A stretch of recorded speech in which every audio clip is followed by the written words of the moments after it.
င်္ဂလာပါရှင်ဒီနေ့တော့ပဲပုတ်လေးကိုခရမ်းကျင်သီးလေးနဲ့ချက်ပါမယ်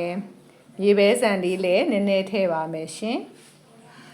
ကြက်သွန်အဖြူအနီးစနွင်းနဲ့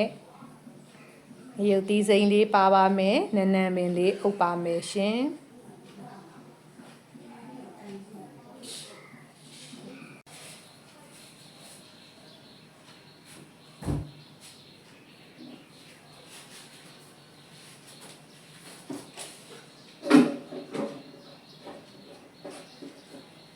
ကြက်သွန်အဖြူအနီးစနွင်းမုံလေးနဲ့စီတက်ပါတယ်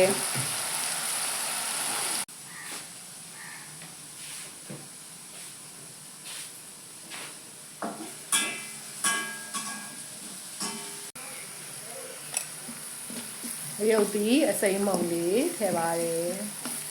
ပြီးရင်ခရမ်းကျင်သီးလေးထည့်ပါမယ်ခရမ်းကျင်သီးလေးထည့်လိုက်ပါပြီငန်းပြားရည်လေးနည်းနည်းလေးထည့်ပါတယ်ပြီးရင်တော့စလောင်းပုံးလေးအုပ်ထားပါမယ်ကိုင်းခရမ်းကျင်သီးလေးနဲ့ချက်တာပါရေလေးနည်းနည်းပဲထည့်ရပါတယ်ရိုးရိုးခရမ်းကျင်သီးဆိုရင်တော့နူးအောင်လို့ရေလေးတော့များလေးထည့်ရပါလိမ့်မယ်ရှင်အခုတော့မီးဖုတ်ထားပြီးတော့ထောင်းထားတယ်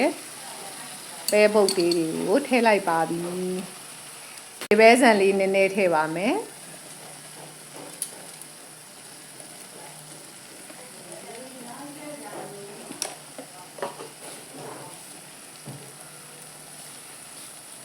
အမင်းလေးနဲ့ငရုတ်သီးစိမ်းလေးအုပ်လိုက်ပါပြီ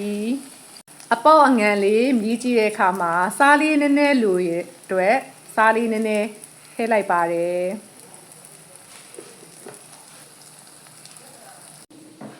ပဲပုတ်လေးကို